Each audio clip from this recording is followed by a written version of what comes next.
Nós amamos histórias de heróis e heroísmo.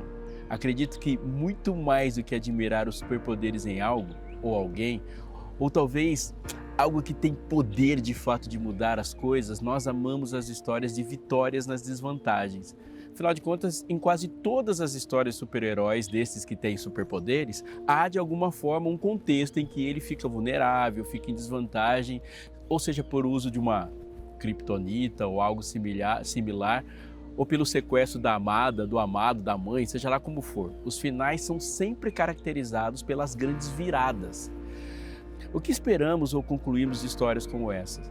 Nossos pensamentos se concentram na ideia, mesmo que inconsciente, de que em algumas coisas são mais poderosas do que outras e na superfície existe uma vantagem que precisa ser suprimida. Eu vou explicar melhor. No final das contas, foi a bravura, a coragem, a inteligência, a superioridade de algo como a determinação, a firmeza de propósito, a resiliência que levou à vitória e não necessariamente o superpoder. A vitória da virtude, do bem, do que foi mais bem intencionado na trama toda. A Bíblia fornece verdadeiras marcas, assim, ícones, verbetes para expressar as histórias de heroísmo em todos os tempos depois dela. A batalha de Davi contra Golias é emblemática.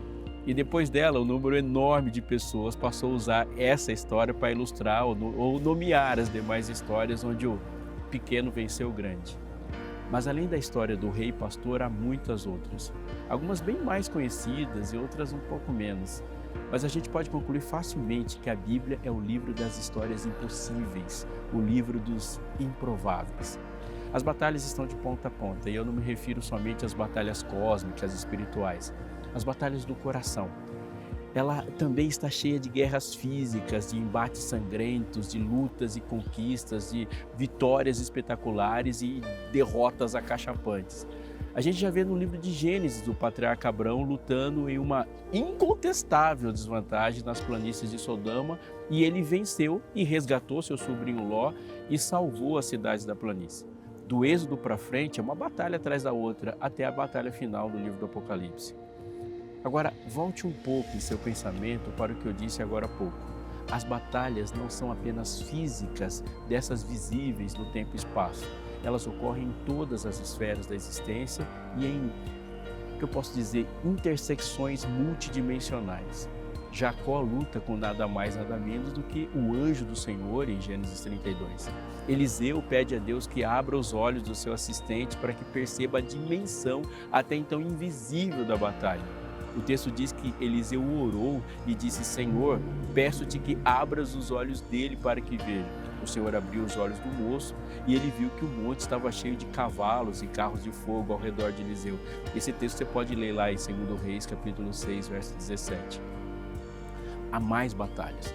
Eu devo dizer que são as mais importantes e posso afirmar que são essas que determinam a vitória ou a derrota em todas as outras. Preste muita atenção nessa conversa entre Deus e Josué. Moisés, meu servo, está morto. Prepare-se agora e passe por esse lado do Jordão, você e todo esse povo, e entre na terra que eu vou dar aos filhos de Israel. Todo lugar em que puserem a planta do pé eu darei a vocês, como eu prometi a Moisés.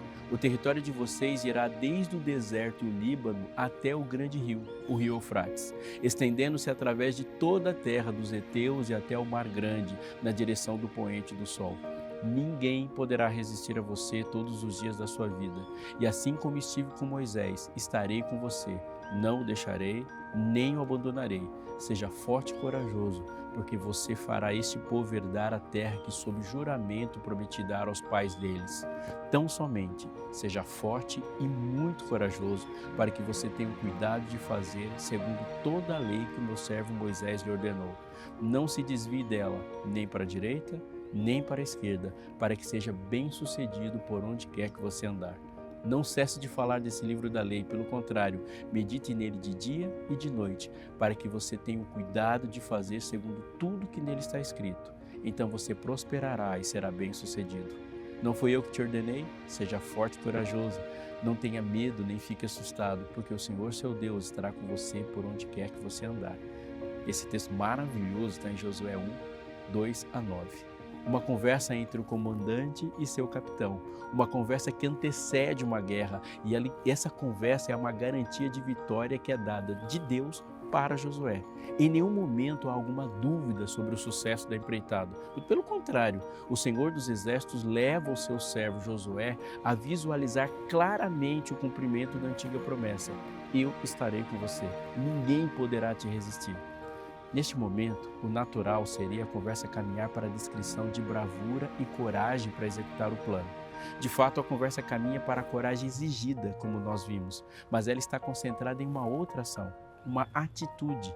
Em nenhum momento a coragem está colocada em relação ao inimigo ou às dificuldades que certamente estariam pela frente. Observe atentamente.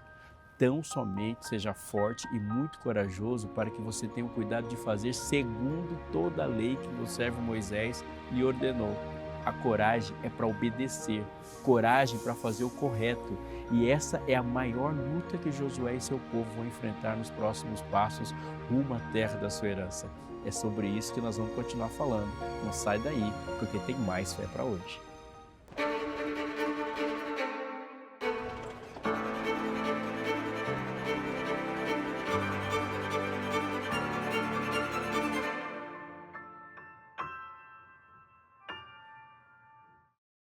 Sob a ótica de que a história é toda sobre obediência e não simplesmente sobre heroísmo, é que os acontecimentos na vida de Gideão, esses relatados a partir de Juízes 6, devem ser compreendidos.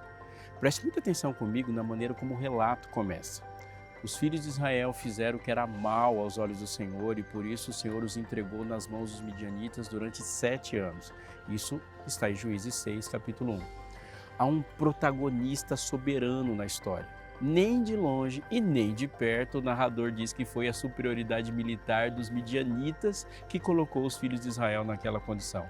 Nem mesmo as imperícias administrativas dos líderes de Israel. Os filhos de Israel fizeram o que era mal aos olhos do Senhor. Perceba que a iniciativa para a situação ruim em que eles se encontravam começou com eles e não foi com os povos de Midian e também não foi por iniciativa divina. Eles decidiram fazer o que era mal aos olhos do Senhor e o Senhor os entregou. Antes de mais nada, para compreendermos corretamente o peso dessas palavras, é preciso ter claramente nos pensamentos uma característica fundamental do que é e como existe este Deus que existe. Ele é um Deus que se relaciona com as suas criaturas. Ele nos chama de filhos e nos encoraja a chamá-lo de pai. Ele nos dotou de inteligência, raciocínio, emoções. Ele se apresenta presciente na revelação dos profetas e a história, mas isso não significa que ele seja impassível. Pelo contrário, na trajetória da humanidade em seu relacionamento com Deus, ele se demonstra afetável pelas nossas ações. Ele se alegra, se arrepende, não esse arrependimento humano, mas o arrependimento no sentido de uma tristeza profunda. Deus se enfurece, se entristece, Deus ama e Ele ama apaixonadamente. Esse relacionamento é tão fundamentalmente característico do Deus da Bíblia, ele está fundamentado no conhecimento mútuo. O salmista, reconhecendo isso, declarou: Senhor, Tu me sondas e me conheces, sabes quando me sento e quando me levanto, de longe conheces os meus pensamentos. Observas o meu andar e o meu deitar e conheces todos os meus caminhos. A palavra ainda nem chegou à minha língua e Tu, Senhor, já a conheces todas. Tu me cercas por todos os lados e pões a mão sobre mim. Isso está escrito no Salmo 139, 1 a 5. Nessa base, Deus se dá a conhecer pelo que Ele é. E o que Ele é não se desliga do que Ele faz. E o que Ele faz, Ele fará novamente, segundo a imutabilidade do seu caráter. Deus ama e agrada. Ele produz alegria e sorrisos e tem prazer em fazer isso. Ele não espera outra coisa no relacionamento que a humanidade deve ter com Ele. Nesse ponto se encontra o centro dessa relação de amor, que é a lei. Não dá simplesmente para pensar em um relacionamento real com Deus que não seja baseado no seu amor, da mesma forma que não dá para pensar na sustentabilidade desse relacionamento, por consequência, com qualquer outra coisa criada por Deus que não seja pela lei. A lei revela quem Deus é, o que o agrada e a sua forma de manter a ordem criada. Uma das expressões mais significativas dessa característica fundamental de Deus que se relaciona com o seu povo é aliança. Permita-me destacar que, quando falamos de aliança divina com o homem, estamos nos referindo a algo incomparavelmente superior a um contrato, um simples acordo. Primeiro, porque duas partes da aliança não são iguais. E só por esse elemento tudo se dá em outro patamar. Pensa bem, o destaque dessa superioridade está na história de Gideão. Acompanhe comigo.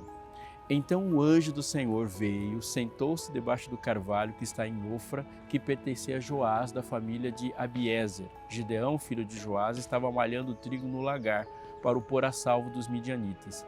Então o anjo do Senhor lhe apareceu e lhe disse: o Senhor está com você, homem valente. Juízes 6, 11 e 12. Da mesma forma que quando no jardim do Éden o homem estava escondido depois de ter quebrado a aliança, quem apareceu e tomou a iniciativa foi Deus, foi Ele que buscou, restaurou a relação e pagou o preço pela quebra da aliança. O respeitado teólogo John Goldingen sintetiza nessas palavras: pode-se esperar que Deus aguarde por uma demonstração de arrependimento antes de fazer algo, mas isso sugeriria que o relacionamento entre Deus e Israel é apenas contratual. Apesar dos israelitas merecerem a situação na qual eles estão e não expressarem arrependimento, Deus inicia o processo por meio do qual eles serão libertos de seus opressores.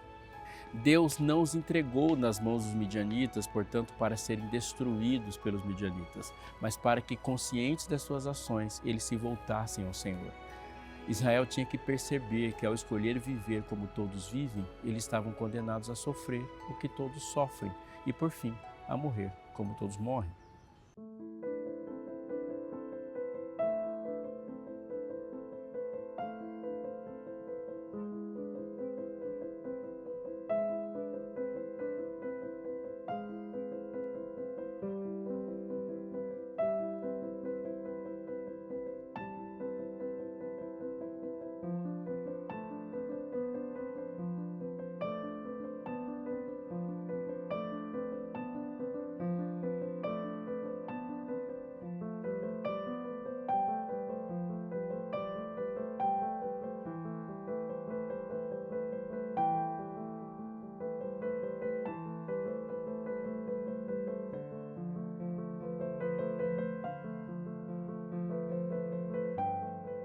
Os midianitas prevaleceram contra Israel e, por causa dos midianitas, os filhos de Israel fizeram para si as covas que estão nos montes, as cavernas e as fortificações.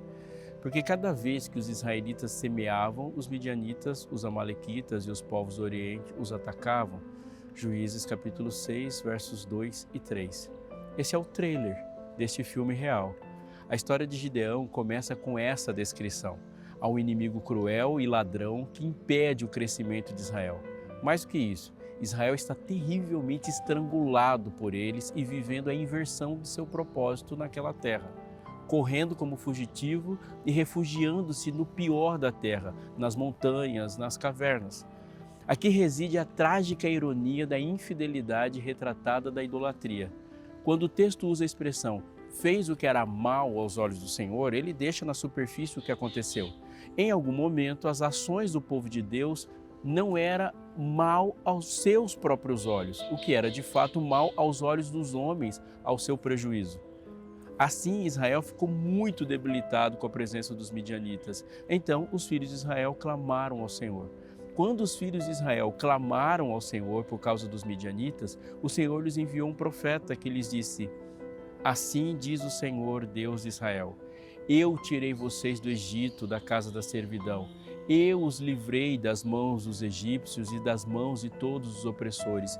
Eu os expulsei e dei a vocês a terra deles e disse: eu sou o Senhor, o Deus de vocês. Não adorem os deuses dos amorreus em cuja terra vocês estão morando. Mas vocês não deram ouvidos à minha voz. Juízes 6, 6 a 10. O que é mal aos olhos dos homens é a sua tristeza e dor, seus investimentos frustrados, sua falência. O que é mal aos olhos do Senhor era a infidelidade do seu povo. E aí a incoerência dessa atitude chegou antes da razão na dor. Os deuses dos amorreus são dos amorreus. E na hora que o bicho pegou, esses deuses não estavam do lado de Israel. É importante notar a ironia aqui. Os inimigos são os mesmos povos cujos deuses Israel decidiu cultuar. Se existe um exemplo histórico de que a idolatria resulta mesmo em escravidão, esse é o exemplo. Nesse contexto está Gideão, um espécime do seu próprio povo. Vamos juntar as informações. O capítulo 5 do livro dos Juízes termina com essa informação: e a terra ficou em paz 40 anos. Está em Juízes 5:31. Esse é o final do relato em que protagonizam a profetisa e juíza Débora e Baraque. O primeiro verso do próximo capítulo é: fizeram os filhos de Israel o que era mal. Ou seja, enquanto Débora e Baraque lideravam Israel, eles andaram na linha. Mas houve um delay entre as gerações e nesse espaço a coisa degringolou. Gideão responde ao chamado divino dessa forma em Juízes 6:15. Eis que a minha família é a mais pobre em Manassés e eu sou o menor na casa de meu pai. Além de significar que ele não tinha autoridade para ser ouvido e liderar, tudo indica que Gideão era o mais novo dos seus irmãos. E isso nos informa que Gideão nasce em um contexto nebuloso quanto ao conhecimento do Senhor. A geração passada, que havia testemunhado as grandezas de Deus, fracassou em transmitir para os mais jovens aquela realidade experimentada. Gideão nascera em um meio idólatra, onde a opressão e a perversão era uma realidade e a palavra de Deus era só uma ideia. Então, o anjo do Senhor veio e sentou-se embaixo do carvalho que está em Ofra, que pertencia a Joás, da família de Abiezer. Gideão, filho de Joás, estava malhando trigo no largar para o pôr a salvo dos midianitas. Então o anjo do Senhor lhe apareceu e lhe disse: o Senhor está com você, homem valente. Gideão respondeu: ah, meu Senhor, se o Senhor está conosco, por que nos sobreveio, por que nos aconteceu tudo isso? E onde estão todas as maravilhas que os nossos pais nos contaram? Eles disseram: o Senhor nos tirou do Egito, porém agora o Senhor nos abandonou e nos entregou nas mãos dos midianitas. Juízes 6, 11 a 13. Podemos listar aqui as maravilhas que os pais de Gideão contaram para ele. A travessia do Mar Vermelho, a do Rio Jordão, o pão que caía do céu, a queda de Jericó, as demais cidades no caminho dessa incompleta conquista, e a lista vai. A resposta de Gideão é muito significativa porque indica que Israel não esqueceu completamente o Senhor. Mesmo depois de 40 anos, havia uma expectativa a partir de uma crença de que Deus é poderoso para salvar e porque já havia provado ser capaz de fazer isso no passado. Gideão não conhecia pessoalmente as maravilhas do Senhor, mas havia ouvido por intermédio do seu pai. No entanto, um salto para o verso 25 acrescenta uma informação muito importante na ordem do Senhor a Gideão. Naquela mesma noite, o Senhor disse a Gideão: leve o touro que pertence a seu pai, a saber, o segundo touro de 7 anos, e derrube o altar de Baal, que é do seu pai, e corte o poste da deusa Asherá, que está junto ao altar, que está em Juízes 6, eu disse o verso 25. As maravilhas operadas pelo Senhor foram comunicadas a ele e os demais da sua geração pelo seu pai. E essa é a mesma fonte pela qual Gideão conheceu Baal. Essa situação desnuda uma realidade da relação de Israel e a nossa com os ídolos que nos cercam. Podemos entender e enfrentar o que acontece hoje compreendendo o que estava acontecendo naqueles dias. Israel era uma nação que inaugurou no seu tempo e lugar o monoteísmo ético. Procurar outro povo na antiguidade que teve uma experiência semelhante é uma tarefa eterna. Não temos registros. O que há, na verdade, são registros de momentos pontuais de monolatria.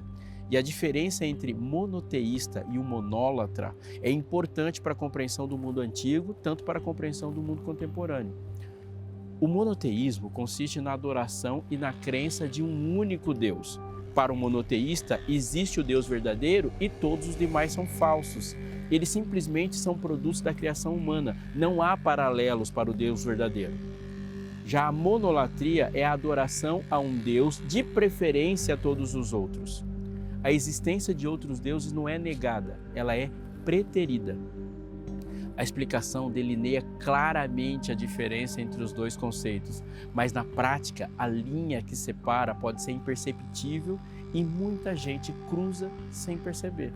O povo de Deus estava se relacionando intensamente com povos politeístas, isso é, criam e cultuavam muitos deuses, e alguns deles eram mais estimados que os outros.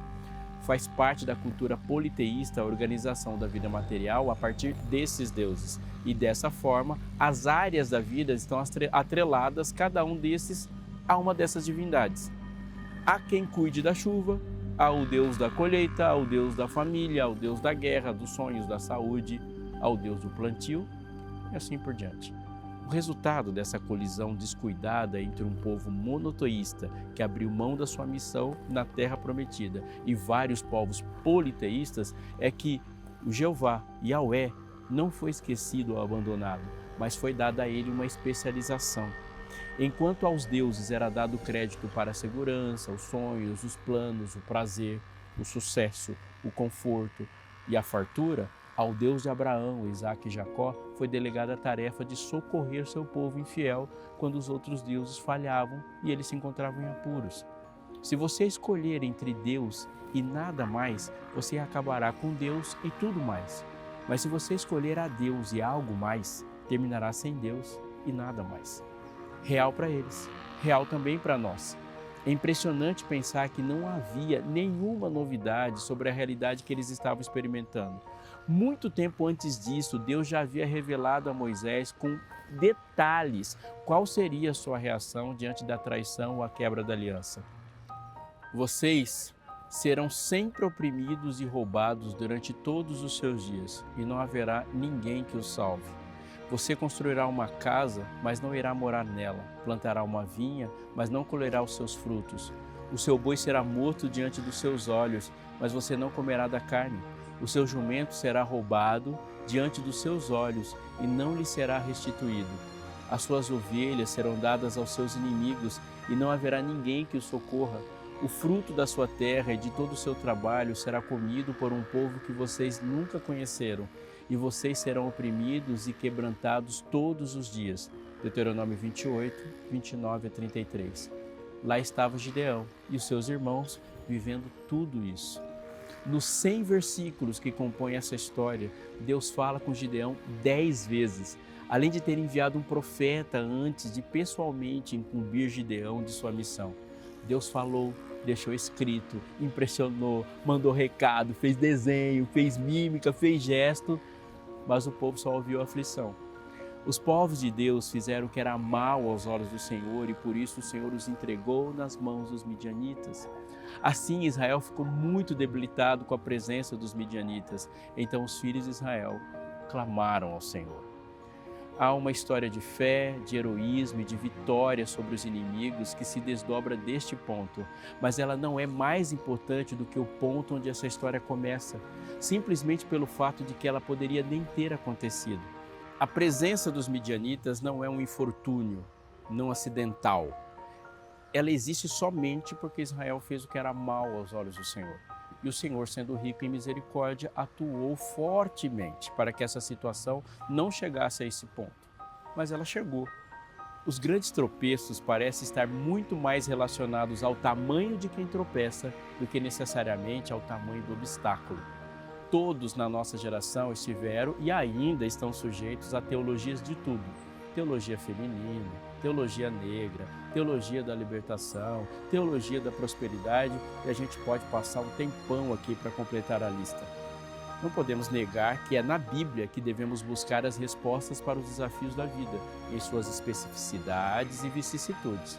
Porém, deve estar acesa dentro de nós, bem aceso mesmo, o alerta de que o centro de tudo é Deus e não nós. Eu apostaria que você já ouviu uma caixinha de promessas. Já viu uma dessas? Cresci perto de muitas delas. Eu tenho para dizer muitas histórias de milagres e respostas de Deus em experiências como essas caixinhas. Se você não conhece, elas são uma porção de versinhos bíblicos contendo promessas divinas e elas estão escritas em tirinhas de papel e agrupadas em uma caixinha bem bonitinha. Algumas pessoas têm o hábito de ler uma por dia, mas para muitas pessoas não muita diferença elas fazem entre um horóscopo ou um papel de biscoitinho da sorte. Isso não é uma bênção. Elas estão ignorando o fundamento da palavra de Deus. Deus é fiel em suas promessas. Fato. Todas elas estão dentro de um contexto. fato também. Deus não nos abençoa como um pai que está sempre ausente e quando volta de viagem está tentando compensar a sua ausência com presentes. Deus nos abençoa com orientações para a vida, fundamentalmente também. Ele nos ensina a viver com Ele, nos relacionando com Ele e, por consequência, tendo saúde nos relacionamentos conosco, com os outros e com as demais coisas no mundo. Eu faço aqui uma pausa importante para que você atente porque eu vou te dizer. Deus ouve você. Deus se interessa por você e quando Ele se interessa por você, ouvindo você constantemente, Ele te abençoa o fazendo e lhe dando capacidade de ouvi-lo. Essa pergunta é uma pergunta da humanidade, desde Adão até você e seus filhos. Deus me ouve? E neste contexto existe a importância de a gente compreender como esse relacionamento se dá em um Deus que ouve e quer ser ouvido, em servos que ouvem e querem ser ouvidos também. Eu tenho para te oferecer uma coisa que é pontual e prática nesse contexto, mais do que uma teoria, um guia de estudos. Ou você pode dar o nome que você quiser, mas a verdade é que é de importância fundamental hoje, em qualquer momento da sua vida, você mergulhar e querer ouvir e saber e estudar como essa dinâmica se dá. Mais do que uma caixinha de promessas, uma compreensão de quem é o Deus. Peça pra gente, isso vai ser muito importante para você. Porque entenda, o amor e somente o amor é capaz de produzir vida. Mas a lei e somente a lei é capaz de protegê-lo. Por isso, na instrução divina, esses dois nunca se encontram separados. E isso é um elemento fundamental da nossa caminhada. Quando Deus nos ama, Ele produz vida para nós. E o amor de Deus nos constrange, nos motiva e Ele é a razão para qualquer relacionamento. Ele disse, se me amais, guardareis os meus mandamentos. Nisto conhecerão que sois meus discípulos, se vos amardes uns aos outros. Nós impressionamos o mundo com o amor. E o mundo sabe de alguma forma que é a única coisa do seu coração que ele não pode impedir. Ele pode te impedir de falar, ele pode te impedir de agir, ele pode te impedir de muita coisa, mas não pode te impedir de amar. Mas esse amor se dá na relação, protegido e blindado pela maneira como nós nos conhecemos uns aos outros, nos relacionamos uns com os outros por este conhecimento. Deus se faz conhecer pela sua lei. A caminhada com Deus em amor é feita pelas regras que Ele colocou. Quando a gente sabe quem Ele é, Ele sabe quem nós somos e neste conhecimento o mundo é de fato transformado e nós também. Gideão viveu uma experiência muito interessante que vai se desdobrar para muitas outras coisas, mas ele aprendeu uma coisa sobre esse conhecimento. Ele aprendeu que o Deus que ele quer servir conhece e se faz conhecido. Então, ao andar com Deus, pela maneira como Deus disse que esse caminhar seria, é que Gideão teria prosperidade. Prosperidade não é um Deus que dá, é como Deus dá as coisas. Viva com Ele.